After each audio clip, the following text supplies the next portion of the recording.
Good morning my dear students. आज हम lecture number 5 में कूलाम के नियम से गॉस के नियम की व्युत्पत्ति करना बताएंगे। मैंने आपको प्रीवियस लेक्चर में गॉस लॉ, सॉलिड एंगल जिसे ठोस कोण या घन कोण कहते हैं, उसकी स्टडी करके उसके कॉन्सेप्टों को मैंने आपके लिए क्लियर कराया था। तो आज हम लेक्चर नंबर 5 में, जो कि चैप्टर 2 के अंतर्गत है, उसमें हम एक बेहद इजी और कॉन्सेप्चुअल एक टॉपिक है, उसके हम आज व्याख्या करने वाले हैं। तो हमारा हेडिंग है कूलाम के नियम से, कूलाम के नियम से गाउस के नियम की व्युत्पत्ति। क्लियर? बहुत इंपॉर्टेंट टॉपिक, बड़ा शानदार। एक बात ध्यान रखें, जो प्रीवियस लेक्चर में मैंने आपको स्टडी भी कराई थी कि गॉस का नियम सिर्फ और सिर्फ बंद पृष्ठ के लिए वैलिड होता है, क्लोज सरफेस होना जरूरी है। तो कूलाम का नियम लगाने के लिए मुझे सबसे पहले आवेश की आवश्यकता पड़ेगी। तो बेटा, मैंने एक बंद पृष्ठ की रचना कर ली, कैसी भी आकृति का हो, लेकिन यह बंद पृष्ठ किस में होना चाहिए? 3D में। यह ध्यान रखना, तभी तो बंद हो पाएगा वो चार्ज तीनों दिशाओं में, ठीक है ना, चारों तरफ से। क्लियर? मैंने इस पर एक प्लस क्यू आवेश रख लिया यहां बिंदु O पर, और मैंने इसको ऐसे क्लोज सरफेस से बंद कर दिया। वो किस में है? ये 3D में। जैसे आप इसको थोड़ा एक कल्पना मात्र के लिए मान लीजिए, एक खोखली गेंद है, खोखली गेंद। एक समझने के लिए बता रहा हूं मैं, 3D आपको विजुअलाइज हो जाएगी, ठीक है ना। अच्छा, खोखली गेंद ले ली 3D में, तो इसीलिए तो मैंने आपको प्रीवियस लेक्चर में ठोस कोण पढ़ाया था। तो सबसे पहले मैं इस पर एक अल्पांश की रचना करता हूं, एक अल्पांश ले लेता हूं इस पर। ये एक अल्पांश, और इस अल्पांश के मध्य में एक बिंदु मैंने ले लिया बेटा P, ठीक है ना। तो इस अल्पांश की डायरेक्शन देखें, ये अल्पांश पूरा ये पृष्ठ है, उसका क्षेत्रफल है A, क्षेत्रफल A, ठीक है ना। और इस अल्पांश का क्षेत्रफल कैसे होता है? पृष्ठ के तल के लंबवत बाहर की ओर। तो यहां पर जरा डायरेक्शन देखिए इसकी कैसे होगी, इस प्रकार से होगी, dA वेक्टर, ठीक। धनावेश से इसको मिलाया जाए, इस बिंदु O से इस मध्य बिंदु से, इसकी डिस्टेंस क्या है? स्मॉल r दूरी पर कोई बिंदु P है, ठीक है ना। अब इसका जो अल्पांश लिया है, उसका प्रारंभिक बिंदु को मिलाएं और अंतिम बिंदु को मिलाएं जरा इससे। ये प्रारंभिक बिंदु मिला दिया, ये अंतिम बिंदु मिला दिया, ठीक है। और ये जो बीच में बनने वाला जो कोण है, ये कहलाता है हमारा घन कोण। कौन सा कोण बताओ? कौन सा कोण है? कौन सा है? घन कोण, ठीक है ना। किससे रिप्रेजेंट करते हैं? d ओमेगा से, और इसकी वैल्यू क्या होती है? 4 पाई। ओके, तो देखो r वेक्टर की दिशा किधर होगी? इस दिशा में। ये r कैप होगा, यही तो है। और विद्युत क्षेत्र की भी दिशा कैसे है? कौन सा चार्ज है? ये पॉजिटिव चार्ज। तो पॉजिटिव चार्ज की वजह से जो धनावेश की कारण विद्युत क्षेत्र की दिशा होगी, वो इस r कैप की डायरेक्शन में ही होगी। ये देखो, E cap vector, E vector, इसके बीच का एंगल थीटा। जरा dA का अगर मैं घटक लूं E की दिशा में, तो क्या आता है? पता है आपको क्या आएगा? बताओ। dA cos थीटा, अगर आप लेना चाहते हो तो, राइट। तो ये दोनों एक ही दिशा में हो गए, E vector dA cos theta, ठीक है ना। अब हम क्या बोलेंगे? चित्र अनुसार हमने एक काल्पनिक बंद पृष्ठ की रचना की है जिसका क्षेत्रफल a है, जिसके अंदर बिंदु O पर प्लस Q आवेश स्थित है। ठीक है ना? प्लस Q आवेश से स्मॉल r दूरी पर एक अल्पांश लिया है, अल्पांश जिसका मध्य बिंदु P है। राइट बेटा? तो इसके द्वारा हमको कूलाम का नियम लगा करके मुझे गाउस के नियम की व्युत्पत्ति करनी है।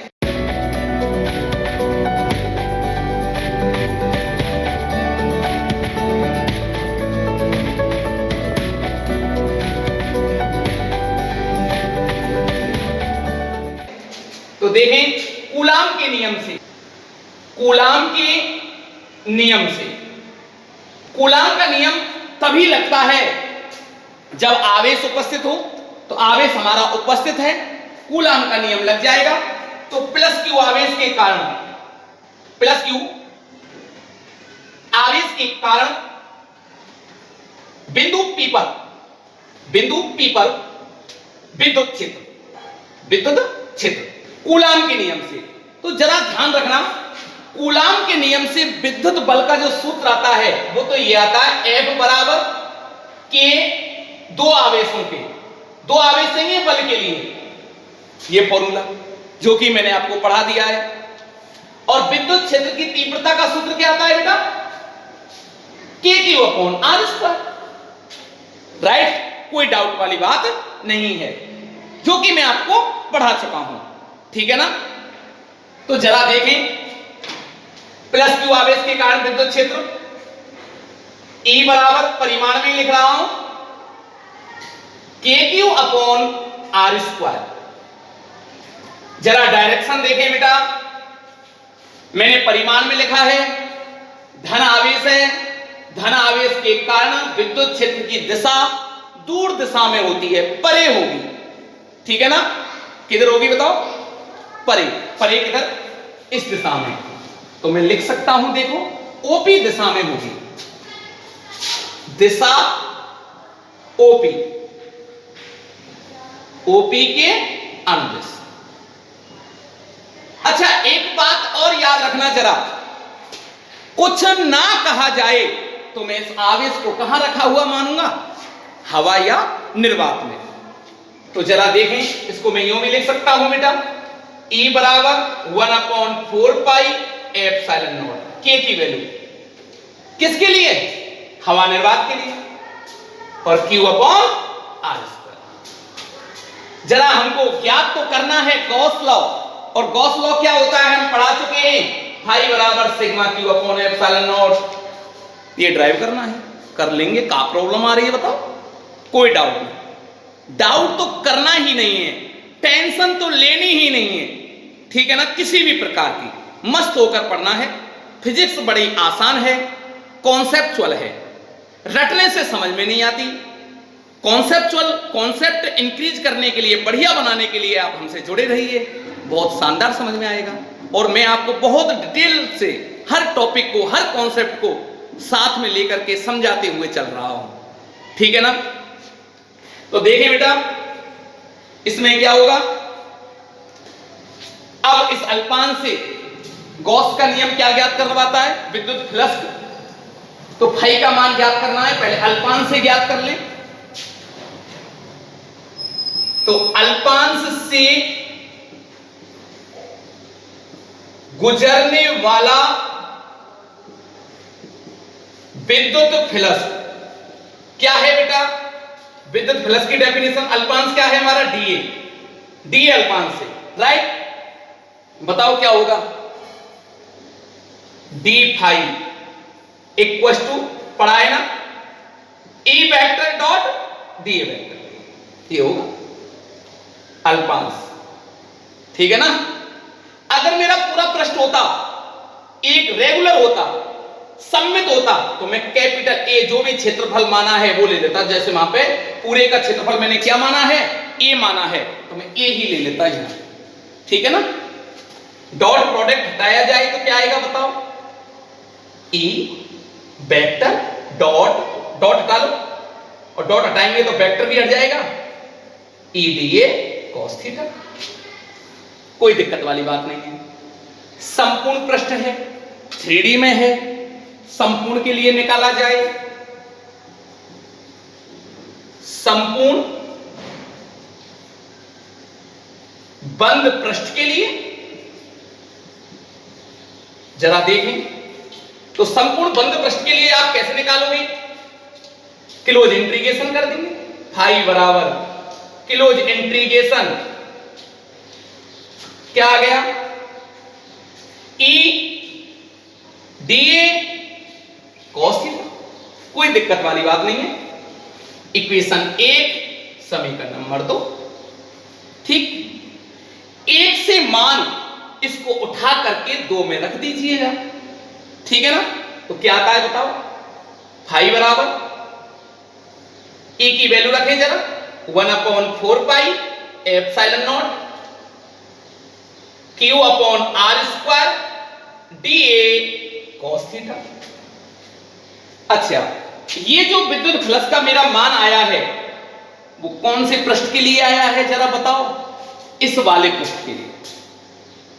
अगर मैं अब निकाला है मैंने संपूर्ण बंद पृष्ठ के लिए पूरा, तो मैं क्या मानूंगा बताओ? इसके बाद की रचना जो करें पूरे को इतने ही अल्पांश, कितना अल्पांश? डीए के बराबर, डीए डीए देखो इतने इतने अल्पांश से मिलकर बना हुआ, इसको मैं मान लूंगा ऐसे। और सभी जो अल्पांश हैं डीए, डीए से गुजरने वाले विद्युत फ्लक्स को मैं जोड़ दूंगा सभी को। ठीक है ना? ये प्लस इससे गुजरने वाले का ये, प्लस इससे गुजरने वाले का फिर यही आएगा सेम। राइट? किसकी वैल्यू चेंज हो रही है? एक दूरी चेंज होगी हमारी, किसकी बताओ? आर स्क्वायर चेंज हो रहा है और थीटा का मान चेंज हो रहा है। 2 वैल्यू चेंज होंगी। कौन कौन सी जरा देखें। एक तो आर स्क्वायर और डी ए कॉस थीटा, ये दोनों चेंज हो रहे हैं। डीए की डायरेक्शन चेंज हो रही है, एंगल चेंज होगा, और आर चेंज हो रहा है, लेकिन क्यू का मान और ये मान तो फिक्स रहेंगे, नियत रहेंगे। तो जब भी इंटीग्रेशन करते हैं, समाकलन करते हैं, तो क्या करते हैं? जो कांस्टेंट राशि हैं उनको बाहर निकाल लो। नहीं तो देखो, फाई बराबर 1/4 पाई एप्सिलॉन नॉट क्यू और close integration dA cos theta upon r. बेटा ये मैंने बाहर निकाल लिया आपके सामने। तो अब तो आपको देखी वाली बात समझ में आ गई। देखो बात आती है कॉन्सेप्ट की। फिजिक्स को आसान बनाने के लिए एक ट्रिक भी बहुत जरूरी है।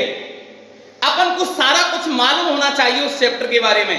मैंने इसको पहले ही आपको पढ़ा दिया बच्चों को, जिससे कि हमारे स्टूडेंटों को कोई प्रॉब्लम ना उठानी पड़े, किसी भी प्रकार की कोई दिक्कत ना आए, बेहद आसान हो जाए हर टॉपिक।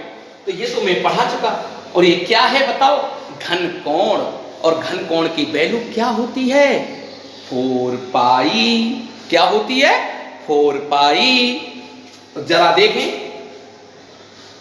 यहां close integration dA cos theta upon r square बराबर लिख सकता हूं घन कोण। और घन कोण की वैल्यू कितनी होगी बेटा? 4 पाई। ठीक है ना? आप टेंशन मत लेना, थोड़ी गर्मी ज्यादा है। ठीक है? Phi equals to 1/4 pi epsilon naught q. अच्छा, इसकी वैल्यू क्या आ गई बेटा? 4 पाई। ठीक है ना? अब इसको कट कर लीजिएगा, 4 पाई से 4 पाई, तो फाई इक्वल्स टू आ गया हमारा क्यू अपॉन एप्सिलॉन। यही गाउस का नियम है। यही किसका नियम है बेटा? गाउस का। ये आपकी समझ में आ गया होगा, कोई डाउट तो नहीं है? ठीक है ना? अच्छा, और भी कोई भी प्रॉब्लम आए तो आप मुझे बता सकते हो। अगर मैं और कल्पना करूं इस बंद पृष्ठ के अंदर, इस बंद पृष्ठ को ही हम क्या कहते हैं? दूसरा नाम और है, ये काल्पनिक पृष्ठ है। काल्पनिक पृष्ठ। ये क्यों माना मैंने?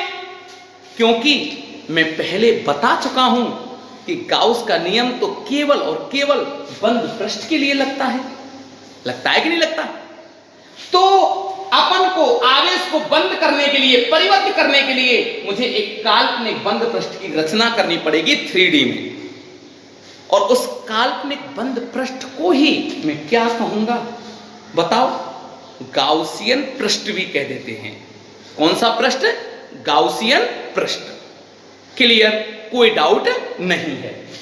तो बेटा इस पृष्ठ के अंदर केवल मैंने कितने आवेश माने हैं? एक। अगर एक से अधिक आवेश हो तो जरा देखें, ये मैं आपने नोट कर लिया होगा।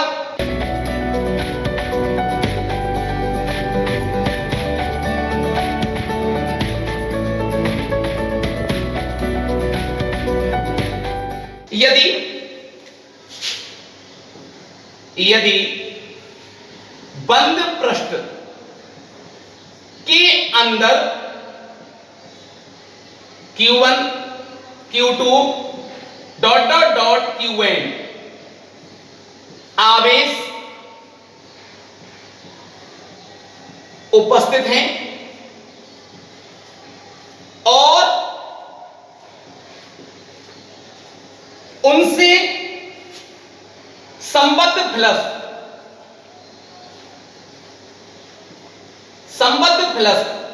φ1 φ2 φ3 डॉट डॉट डॉट φn है, तब जरा देखें φ1 की वैल्यू बेटा Q1 बटे एप्सिलॉन नॉट, अगर Q1 आवेश भी है तो। अगर Q2 के लिए निकालें तो φ2 बराबर बोलो Q2 बटे एप्सिलॉन नॉट, φn के लिए निकालें तो Qn बटे एप्सिलॉन नॉट। गाउस का नियम हमेशा किसके लिए लगता है बेटा? बंद पृष्ठ के लिए। सभी को जोड़ लें, ऐड कर लें। कुल फ्लक्स जरा देखें, φ equal to φ1 plus φ2 plus dot dot dot φn। इनकी आप वैल्यू पुट करें तो φ बराबर Q1 बटे epsilon not, Q2 upon epsilon not और डॉट डॉट डॉट Qn बटे एप्सिलॉन नॉट। राइट? और क्या हो गया? Q1 plus Q2 plus dot dot dot Qn। और ये क्या होता है? सिग्मा समेशन में। तो मैं लिख सकता हूं φ बराबर sigma Q upon epsilon not. और यही हमारा किसका नियम है? गाउस का नियम है। क्लियर? अच्छा, यहां सिग्मा Q की वैल्यू क्या होगी? Q1 Q2 plus dot dot dot Qn। ठीक है ना? तो आप इस गाउस के नियम की व्युत्पत्ति हमने कूलाम के नियम से भी कर ली है। यहां तक समझ में आ गया होगा। अब नेक्स्ट पॉइंट बता रहा हूं नोट में, इंपॉर्टेंट पॉइंट, कि गॉस का नियम कहां कहां लागू होता है, कैसे पृष्ठों के लिए लागू होता है, और अगर कैसा पृष्ठ है तो इसका मान क्या होगा। जरा इसे नोट करें।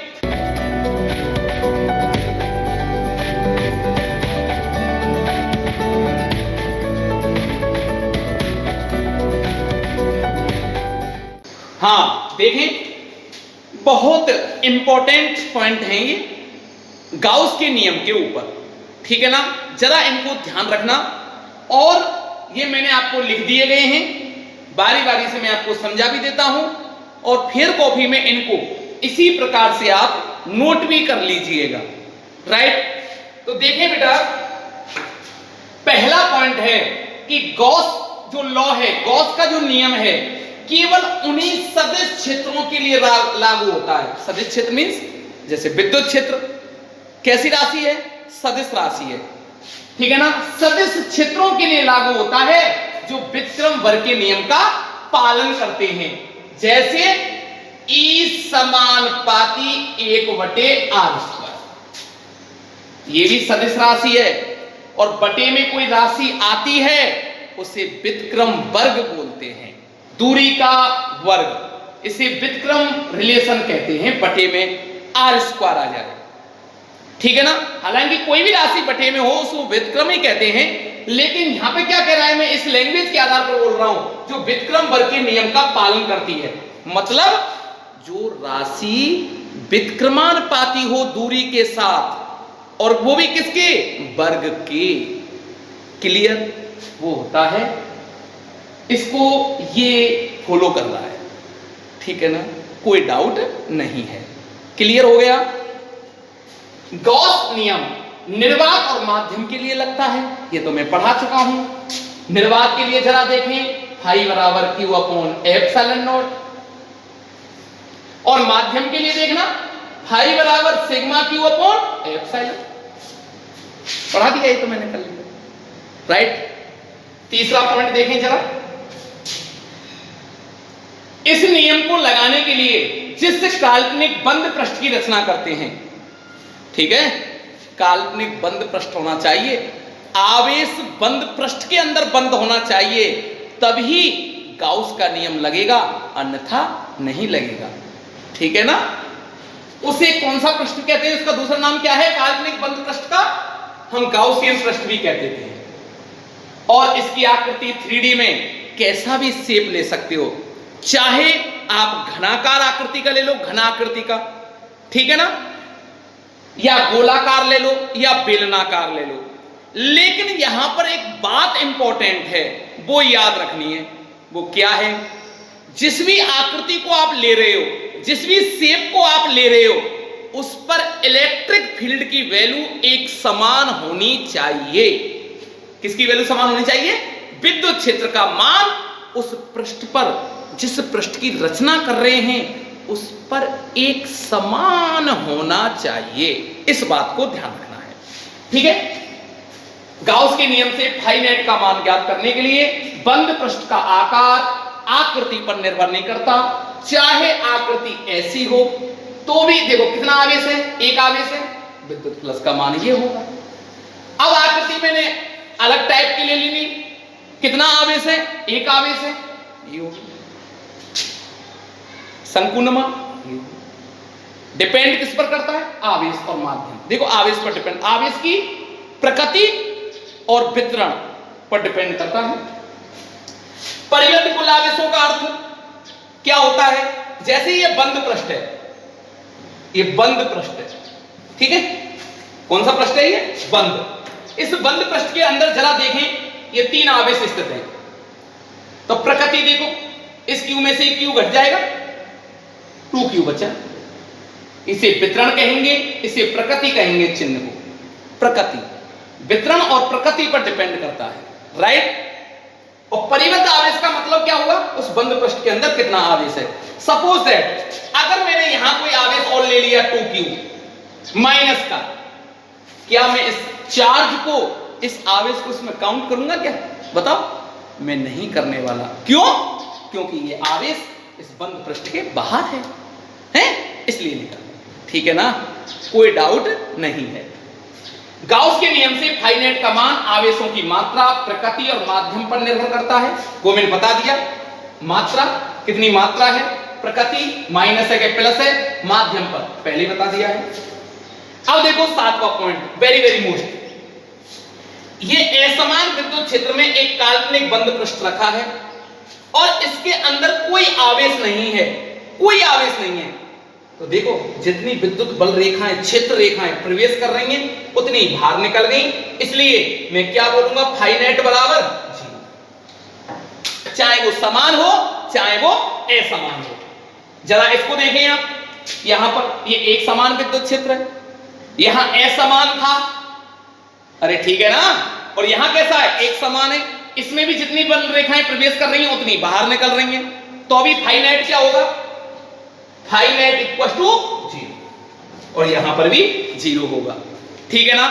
तो देखो बेटा, ये बहुत कॉन्सेप्ट हैं गॉस नियम के, ये अगर आपकी समझ में आ गए तो जो न्यूमेरिकल्स है ना, आप चुटकियों में सॉल्व कर लोगे, ठीक है।